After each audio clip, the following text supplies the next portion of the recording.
Kênh Alo Trà Vinh xin chào các bạn. Hôm nay thì mình sẽ làm cái món bánh da lợn, và nếu có thích kênh của mình thì vui lòng đăng ký kênh ủng hộ mình nha. Thì mình dùng đây là 150g bột năng hoặc là bột mì tinh á, một chén dung, và cũng là 150g bột gạo, cũng là một chén luôn. Các bạn có thể dùng loại mịn cũng được nữa. 150g đường. Bánh này là độ ngọt vừa thôi, nếu thích ngọt hơn có thể tăng đường. Và đây là nước lá cẩm, mình cũng dùng 150ml nước lá cẩm. Mình đem đi nấu lên nha các bạn, nấu cho nó sôi thì mình thu được cái hỗn hợp vậy đó. Nửa muỗng cà phê muối, 400ml nước cốt dừa. Nước cốt dừa này thì mình dắt ra từ một trái dừa nhỏ thôi, thì khoảng chừng 200g dừa nạo á. Đây là mình dắt được 400ml nước cốt dừa nè. Rồi mình sẽ cho hết 2 cái chén bột vô trong thao. Thì hôm nay mình dùng cái bánh này là tỷ lệ bột là 1:1.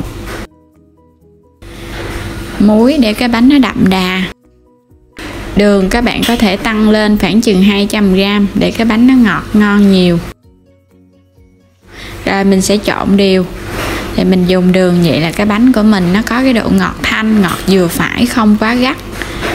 Trộn bột đều lại thì mình cho vào đây 300ml nước cốt dừa. Nước cốt dừa này á, thì mình sẽ chừa lại 100ml, một chút nữa mình sẽ pha thêm ha. Rồi bây giờ khuấy bột. Mình khuấy cho cái phần bột này nó hòa tan với nước cốt dừa.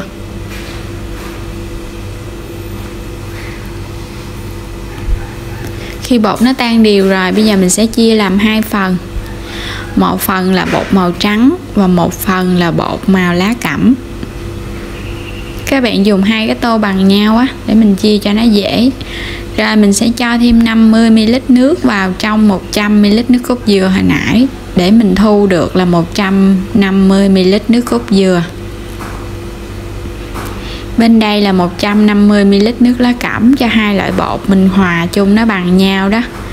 Rồi các bạn khuấy cho bột và nước cốt dừa, lần sau mình cho vô cho nó đều ha. Lá cẩm cũng vậy luôn. Và mình để bột ở đây cho nó nở khoảng chừng 15 cho đến 30 phút. Sau khi bột nó đã được rồi 15 phút rồi thì mình chuẩn bị cái sửng nè, mình thoa dầu ăn để mình chống dính cho cái sửng. Rồi để vô hấp cho nó nóng cái sửng này. Thì cái sửng của mình là 1 lít nước đó. Rồi bây giờ bột của mình nó được rồi nè các bạn. Bây giờ mình dùng 2 cái giá bằng nhau để mình khuấy. Một chút nữa mình đổ ra cái lớp đó, nó bằng nhau và nó đều nữa. Khuấy xong rồi mình đi hấp. Cái sửng lúc này đã nóng rồi.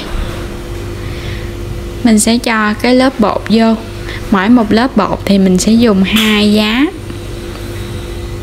Tại vì cái giá của mình nhỏ đó nên mình dùng 2 giá. Và các bạn hấp cái lớp, mỗi một lớp đầu tiên vậy đó là khoảng 5 phút. Sau 5 phút thì mình dỡ bánh ra. Rồi tiếp tục ha. Và để cho cái lớp của mình nó không bị tróc, bong ra cũng như là tách ra thì mình dùng cái giá đó. Mình làm khoảng 2-3 cái để cho 2 cái lớp nó dính chặt với nhau. Rồi cũng hấp thêm 5 phút mỗi một lớp. Cũng tương tự mình dùng cái giá mình chặn 2-3 lần vậy nè. Đổ tiếp. Mỗi một lớp thì xen kẽ nhau, mỗi một lớp thì hấp 5 phút. Mình đã đổ xong hết rồi nè các bạn. Bây giờ mình sẽ dỡ ra. Đây là cái lớp cuối cùng.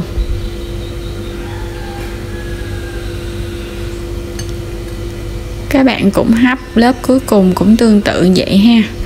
Và mình đổ cái lớp cuối cùng này thì cũng là 2 giá, nhưng mà cái lớp cuối này các bạn sẽ thay đổi cái cách hấp, cũng như là mình phủ thêm lên cái đây một cái miếng giấy nướng nè, hoặc là các bạn dùng miếng khăn ha. Mình đậy nắp lại như vậy, hơi nước nó không thoát, nó không rớt xuống bánh á.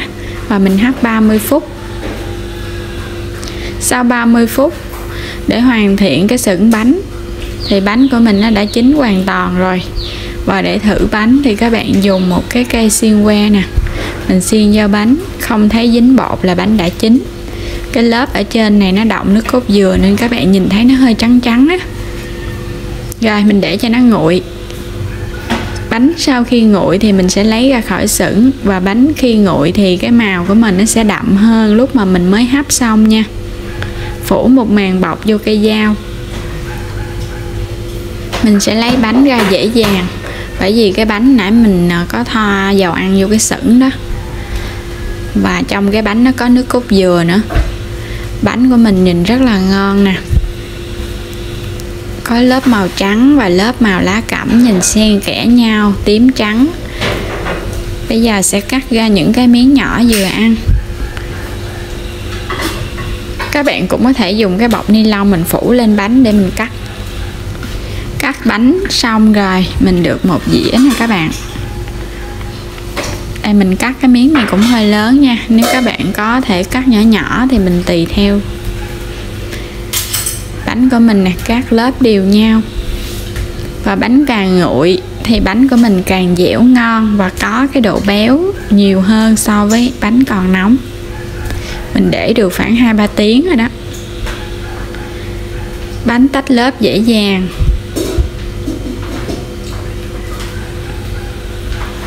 Đó, nhìn rất là ngon nè. Mình tách đó thì cái lớp nó mới ra nha, còn khi không mà mình cầm cái bánh nó không có bị sút những cái lớp, là do nãy mình có dùng cái giá đó mình sắn vô 2-3 lần đó. Đây, bánh mềm dẻo, có độ dai nhẹ nhẹ, không bị quá cứng. Bánh ăn rất là ngon luôn, béo nước cốt dừa, ngọt thì có cái độ ngọt thanh thanh, không quá ngọt gắt, nhưng mà đặc biệt rất là béo nước cốt dừa.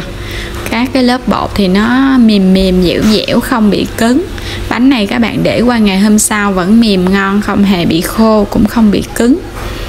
Và chúc các bạn có thêm một món bánh da lợn với cái công thức pha bột đơn giản nhanh lẹ này. Và đừng quên đăng ký kênh ủng hộ mình, chia sẻ các video cũng như là bấm vào cái chuông để nhận các thông báo mới nhất nha. Xin chào, hẹn gặp lại các bạn ở video tiếp theo.